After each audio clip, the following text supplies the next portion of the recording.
चलो बच्चों, तो आज हम लोग साइंस में सेकेंड चैप्टर कंटिन्यू करें, जो चैप्टर का नाम है is matter around us pure.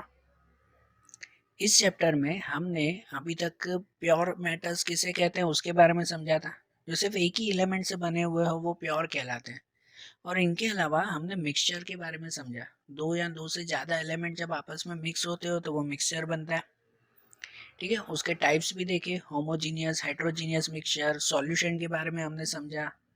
और हम लोग अभी टॉपिक कंटिन्यू कर रहे थे, वो थे कि जो मिक्सचर होता है ना, दो से ज़्यादा एलिमेंट जब मिक्स होते हैं तो उन्हें कोई भी मेथड से अलग कर सकते हैं। अलग अलग मेथड से उनको अलग किया जा सकता है। वो सब मेथड्स हम लोग देख रहे थे, जिसके अंदर हमने पहली मेथड कल के वीडियो में देखी थी, वो थी इवेपोरेशन। है ना, एक मेथड हमने समझी थी इवेपोरेशन मेथड, सबसे सिंपल।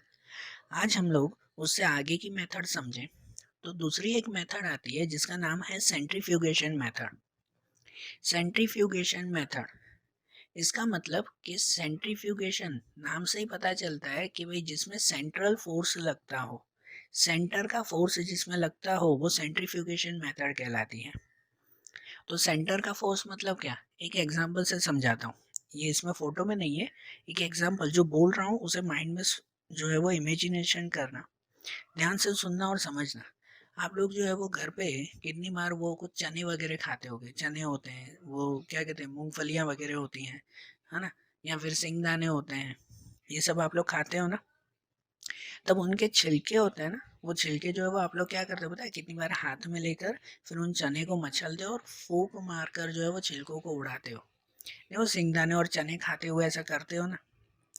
कभी ऐसा ट्राई किया है कि कोई एक जो चने हो और उनके छिलके साथ में कभी एक बड़ी सी थाली में रख कर देखना, बड़ी सी थाली में उसे रखना और फिर उस थाली को ना जोर से घुमाना, एकदम जो है वो राउंड उसे जोर से घुमाना थाली को।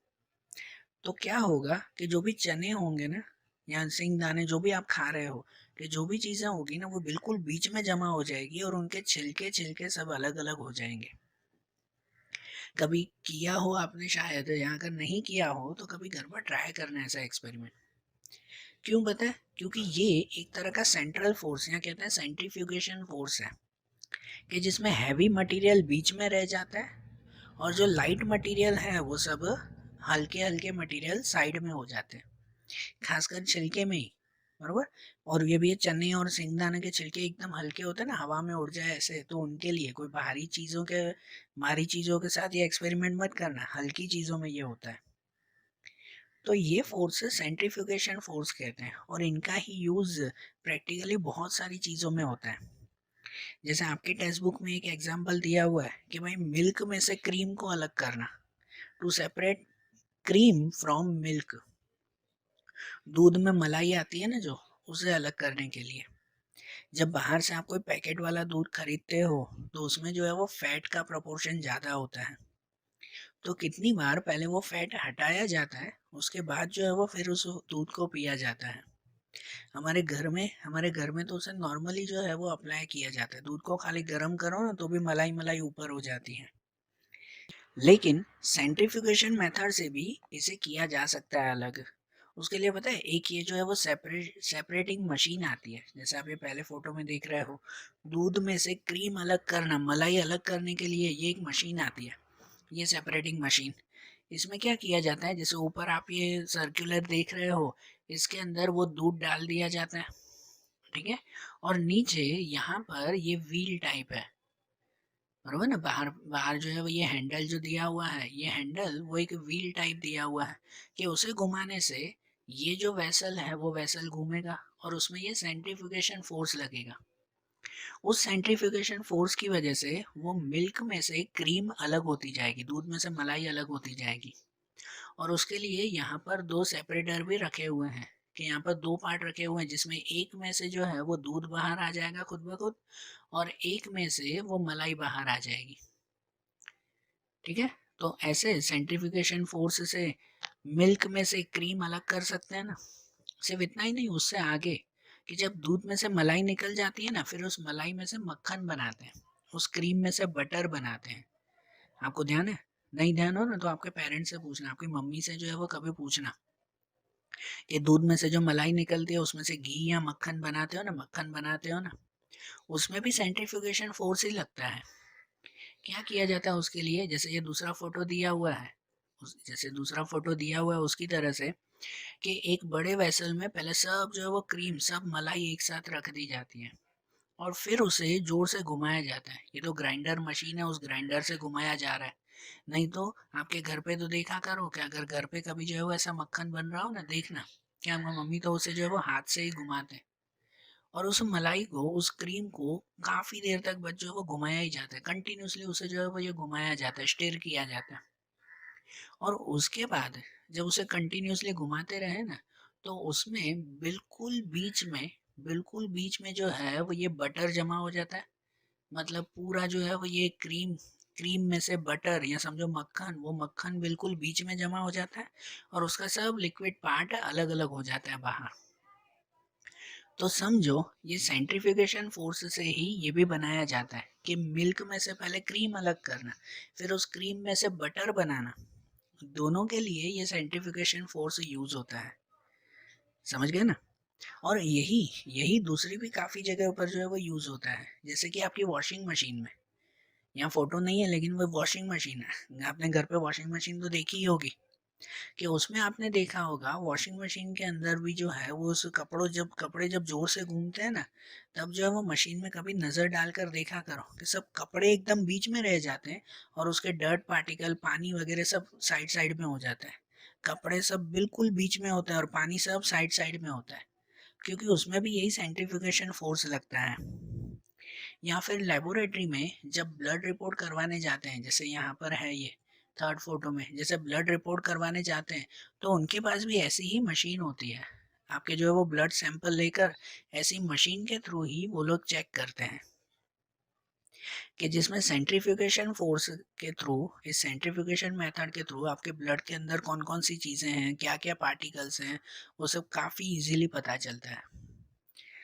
तो ये भी कोई भी मटेरियल्स को अलग करने के लिए, सेपरेट करने के लिए, ये भी एक मेथड यूज होती है ना। ठीक है ना? दूसरी एक मेथड देखें, सेंट्रीफ्यूगेशन के बाद सेकंड मेथड आज देखें, तो इसके बाद की एक मेथड है जो है separation by separating funnel method. Separating funnel method, ये मेथड तब यूज होती है, सुनना ध्यान से, ये मेथड तब यूज होती है जब कोई दो इमिसिबल लिक्विड आपस में मिक्स किए गए हो। इमिसिबल मतलब जो आपस में कभी भी मिक्स ना हो पाते हो, वो दोनों अगर साथ में हो तो उनको अलग करने के लिए ये सेपरेटिंग फ्यूनल मेथड यूज होती है। इमिसिबल मतलब समझो कि जैसे जो है वो ये वाटर एंड ऑयल, तेल और पानी कभी भी मिक्स होता है? नहीं होता ना, है ना? तो उसके लिए ये सेपरेटिंग फ्यूनल मेथड यूज होती है। ये समझो तेल और पानी, गलती से आपने पानी के अंदर तेल डाल दिया तो वो मिक्स तो नहीं होगा, ऊपर ऊपर तैरेगा। फिर उसको अलग करना हो तो कैसे करोगे? तो उसके लिए ये सेपरेटिंग फ्यूनल यूज होती है। सेपरेटिंग फ्यूनल, फ्यूनल मतलब ये एक तरह का इंस्ट्रूमेंट, ये आपको ड्राइंग में दिया हुआ है और ये वो रियल इंस्ट्रूमेंट है कि ऐसा ये सेपरेटिंग फ्यूनल आता है। इस सेपरेटिंग फ्यूनल के अंदर जो है वो नीचे यहाँ पर एक कॉक लगा हुआ होता है। कॉक, यहाँ आप लोग समझो एक छोटे से नल की तरह, टैप की तरह यहाँ पे लगा हुआ होता है, बरोबर ना? फिर क्या किया जाता है, अब यहाँ ड्राइंग के थ्रू भी समझो कि ऑयल एंड वाटर अगर मिक्स किया गया है, देख रहे हो ना, ब्लू कलर का जो है वो ये वाटर, ऊपर येलो कलर का ऑयल, समझो ये मिक्स हो गया, तो पानी के ऊपर ही वो ऑयल तो तैरता रहेगा ना। तो उसे एक सेपरेटिंग फ्यूनल में डाल देते हैं और नीचे ये जो कॉक होता है ना, ये जो नल होता है ना, उसे धीरे से फिर खोल देते हैं और नीचे एक दूसरा वेसल रख देंगे। ये जो आप देख रहे हो वो दूसरा बर्तन एक नीचे रख दिया जाता है। वो नल खोलने से उसमें एक एक बूंद करते हुए पानी अलग होगा, नीचे नीचे पानी होगा ना, वो पानी नीचे आता जाएगा, जैसे आप ड्राइंग में देख रहे हो वो पानी नीचे आता जाएगा। फिर जैसे ही वो पानी सब पूरा हो जाए ना, तो आखिरी में इस नल को फिर से बंद कर दिया जाता है। उसको फिर से बंद कर देंगे और यहाँ से ये वेसल हटाकर, ये जो वेसल रखा हुआ है ना, इसमें पूरा पानी जमा हो गया, तो इसे हटाकर फिर दूसरा खाली बर्तन रख देंगे, कोई एम्प्टी वेसल यहाँ पे रख देंगे और फिर से ये नल चालू कर देंगे। तो अब क्या होगा, पानी तो निकल चुका था, अब जो ऑयल ऑयल होगा ना वो ऊपर से ऑयल उसमें से आता जाएगा। कितनी सिंपल मेथड है ना। ये सेपरेटिंग फ्यूनल जो है वो यूज होता है ना, ये सेपरेटिंग फ्यूनल कि जिसमें अगर कोई दो इमिसिबल लिक्विड, कोई भी दो इमिसिबल लिक्विड, मतलब जो लिक्विड आपस में मिक्स ना हो पाते हो, एक दूसरे के ऊपर तैरते हो, जैसे कि भाई वाटर एंड पेट्रोल, ये भी होता है, वो दोनों मिक्स नहीं होते, पेट्रोल ऊपर ऊपर तैरता रहता है, तो उसे भी इस सेपरेटिंग फ्यूनल के थ्रू अलग कर सकते हैं।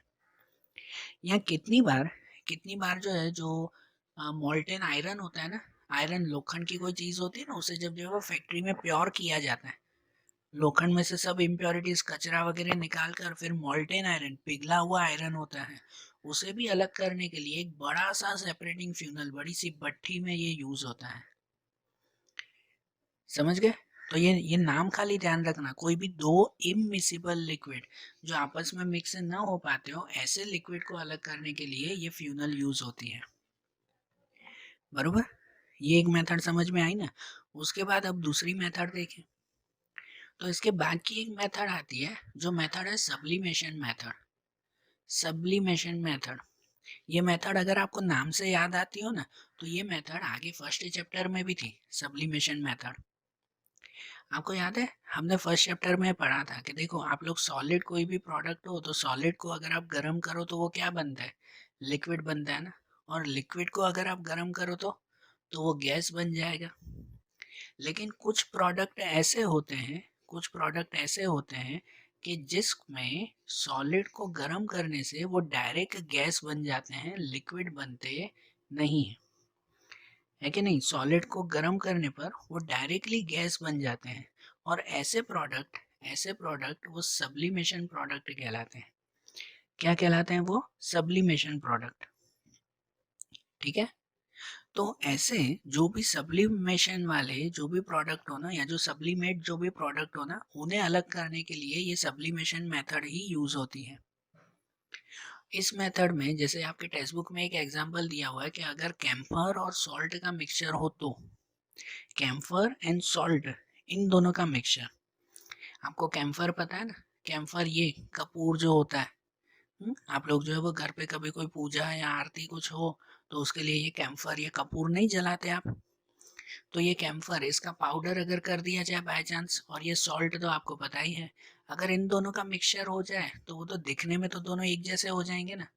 ये कपूर का, ये कैम्फर का अगर आप लोग पाउडर बना दो और उसे सॉल्ट के साथ मिक्स कर दो, तो दिखने में तो एक जैसे हो गए। अब उसको अलग कैसे करेंगे, तो उसको अलग करने के लिए सिंपल सी सब्लिमेशन मेथड यूज होती है, कि जैसे एक वेसल में जो है वो ये कैम्फर और सॉल्ट का मिक्सचर लेंगे, और उसे जो है वो सिंपल सा गरम करेंगे।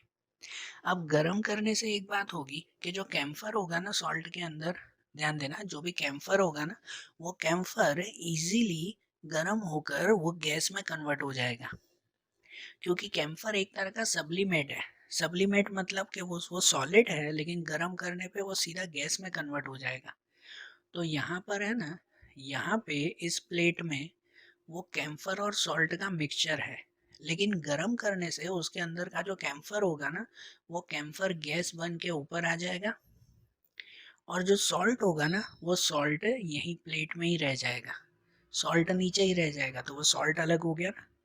फिर पता है सब्लिमेशन का ही या सब्लिमेट प्रोडक्ट की दूसरी प्रॉपर्टी भी होती है, कि जैसे वो सॉलिड होते हैं, ये कैम्फर जैसे सॉलिड है, उसको गर्म करो तो वो गैस बन जाएंगे, लेकिन उसे अगर ठंडा करो तो वो गैस में से फिर से सॉलिड बन जाएंगे। इसीलिए ये कैम्फर का जो लिक्विड ऊपर जाएगा ना, ये कैम्फर का गैस, सॉरी लिक्विड नहीं, कैम्फर का गैस जो ऊपर जाएगा ना, और यहाँ पे अगर उसे कूलिंग दी जाए, मतलब अगर उसे ठंडा किया जाए, तो वो कैम्फर के पार्टिकल्स वो यहाँ इस वेसल पे जमा हो जाएंगे, जैसे आप देख रहे हो यहाँ पे। ठीक है ना, ये कॉर्नर पे कैम्फर के छोटे छोटे पार्टिकल्स जमा हो जाएंगे, तो जिससे ये सॉल्ट नीचे रह जाएगा यहाँ पे, जिसे अलग प्लेट में ले लेंगे हम लोग, सॉल्ट अलग हो जाएगा, और कैम्फर इन पार्टिकल्स में से फिर अलग हो जाएगा। मतलब कि सॉल्ट और कैम्फर अगर मिक्स हो गया हो ना, तो उनको इस मेथड से अलग कर सकते हैं। ये सब्लिमेशन मेथड हुई। ठीक है, ध्यान देना, ये सब्लिमेट जो भी प्रोडक्ट होते हैं ना, जो डायरेक्ट सॉलिड से गैस में कन्वर्ट हो जाते हो, उनको अलग करने के लिए ही ये मेथड यूज होती है। बरोबर, आ रही है बात समझ में? अब जैसे सब्लिमेशन मेथड देखी ना, अब इनके बाद दूसरी एक मेथड आती है हमारी, जो मेथड है जिसे हम लोग नाम देते हैं क्रोमेटोग्राफी मेथड। ये जो मेथड है ना क्रोमेटोग्राफी, इसमें पता है इसका पूरा नाम क्या कहते हैं? क्रोमेटोग्राफी में ये क्रोमेटोग्राफी में ये क्रोमा अगर सिर्फ कहे ना, तो क्रोमा का मतलब होता है कलर। ये ग्रीक वर्ड है, ग्रीक वर्ड क्रोमा में से ये बना हुआ है वर्ड, जिसका मीनिंग कलर कहते हैं। तो क्रोमेटोग्राफी का पूरा मीनिंग कहते हैं कलर को अलग करना, सेपरेट करना। जैसे आपके टेक्स्ट बुक में इसके लिए एक एग्जांपल दिया हुआ है कि जैसे आपके पास कोई भी इंक होती है ना, कोई भी तरह की इंक, जिसमें भले आपकी जो है वो ये पेन की इंक हो, ब्लू कलर की, ब्लैक कलर की, रेड कलर की, कोई भी जो भी इंक हो आपके पास, आपको क्या लगता है कि वो जो इंक होती है वो इंक सिर्फ एक ही कलर से बनी हुई होती है? जैसे आप लोग जो है वो ये ब्लू कलर की इंक देखते हो, तो क्या उसमें सिर्फ ब्लू कलर ही होता है, दूसरे कलर्स होते नहीं हैं? जैसे यहाँ ये दूसरे फोटो में देख रहे हो कि ये सब इंक है हमारे पास, कोई रेड, कोई ब्लू, कोई ग्रीन, कोई येलो, कोई भी। तो क्या ये रेड कलर की अगर इंक हो तो वो सिर्फ रेड से ही बनी हुई है? क्या उसमें दूसरे कलर्स होंगे? नहीं होंगे। तो उन कलर्स को सेपरेट करने के लिए ये क्रोमेटोग्राफी मेथड यूज होती है। एकदम सिंपल लेकिन बहुत इंटरेस्टिंग मेथड। हमेशा कोई भी ऐसी इंक या कोई भी ऐसा पार्टिकल जो वाटर में डिसॉल्व हो जाता हो, वाटर में डिसॉल्व हो जाना मतलब कि पानी में मिक्स हो जाता हो ना, तो उनको अलग करने के लिए ये क्रोमेटोग्राफी मेथड यूज होती है। उसके लिए क्या किया जाता है पता है? कि एक छोटा सा पेपर लो पहले, जैसे आप ये दूसरे फोटो में देख रहे हो कि ऐसा एक पेपर लेना, ठीक है? यहाँ तो ये आपका ड्राइंग बनी हुई है ना टेक्स्ट बुक की। आप लोग यहाँ पे भी देखना कि ऐसे रियल में एक छोटा सा पेपर लो और उस पेपर के ऊपर कहीं पर एक छोटा सा इंक स्पॉट बना लो, ठीक है? पेपर के ऊपर क्या कर देंगे, एक इंक स्पॉट बना लेंगे, मतलब इंक का एक बूंद खाली वहां पर रखेंगे, जैसे यहाँ देख रहे हो वहां पे। और उसे जो है, उसे पानी के अंदर रखा जाएगा। एक वेसल ले, उस वेसल में यहाँ पानी भरो और उस पानी में ये पेपर इस तरह से रखो कि वो जो इंक की बूंद हो ना, वो थोड़ी सी पानी में जाए, भले थोड़ी सी, पूरी जाए तो भी ठीक है, नहीं तो थोड़ा सा वो पानी के साथ टच होना चाहिए। अब पानी के साथ इंक जैसे ही टच होगी तो आपको पता है वो इंक बह जाती है। आप लोगों ने जो है वो अपने पेपर में भी देखा होगा, आपके पास जो बुक होती है जिसमें आप लिखते हो पेन से, उस बुक पे अगर एक बूंद पानी गिर जाए तो क्या होता है? कैसे वो पूरा जो है वो ये इंक बह जाती है, पूरा पेज खराब हो जाता है, पूरी इंक बह जाती है, बहती है कि नहीं? तो वैसे ही यहाँ पे जो एक बूंद आप इंक रखोगे ना, उस पे जैसे ही पानी मिलेगा तो वो इंक बहेगी, और वो बहने से उस इंक के अंदर जितने भी कलर्स होंगे ना, वो कलर्स आपको क्लियरली दिखाई देंगे। इनमें आपको पेपर की भी क्वालिटी पता है? पेपर में भी जो है वो ये एक तरह की ये प्रॉपर्टी आती है कि कोई पेपर होता है ना, भले आपका जो है वो ये बुक का पेपर हो, उस पेपर को अगर आप एक कोने से गीला करोगे ना, मतलब एक कोने से जरा सा उसे पानी दिया ना, तो वो पानी है ना धीरे धीरे धीरे धीरे पूरे पेपर पे चढ़ता जाएगा और पूरा पेपर गीला हो जाएगा। होता है कि नहीं? ऑलमोस्ट होता है ना, धीरे धीरे पूरा पेपर गीला हो जाता है। बारिश के मौसम में आपको पता होगा कि एक पेज भी अगर गीला होता है ना, या पेज का एक कोना, आपके बुक की एक कोना अगर वो गीला हो जाता है ना, तो धीरे धीरे धीरे पूरा पेज भी गीला होने लगता है। तो उसी तरह से अगर छोटा सा इंक स्पॉट, इंक अगर यहाँ पे रख दिया और उसे पानी में रखा ना, तो धीरे धीरे देखना कि उस इंक में से, यहाँ जैसे देख रहे हो कि वो इंक जो है वो ये पूरी फैलती जाएगी, और फैलते हुए उसके अंदर जितने जितने कलर होंगे ना, वो सभी कलर आपको दिखाई देंगे। अगर एक दो कलर होंगे तो आपको एक दो कलर दिखाई देंगे, अगर ज्यादा कलर होंगे तो ज्यादा दिखाई देंगे। कि जैसे यहाँ पे अगर वो कोई ब्लैक कलर की भी इंक हुई, तो उसमें से जो है वो ब्लू, ऑरेंज, रेड, येलो, ये सब कलर के, ये सब अलग अलग कलर्स आपको दिखाई देंगे ना। तो इससे पता चलता है कि वो इंक इतने सारे कलर्स से बनी हुई है। समझ रहे हो? ये क्लियर होता है कि एक इंक वो इतने सारे कलर से बनी हुई है, ठीक है? ऐसा जरूरी नहीं कि उसमें से सातों रंग ही निकले या सभी रंग निकले, ऐसा नहीं है।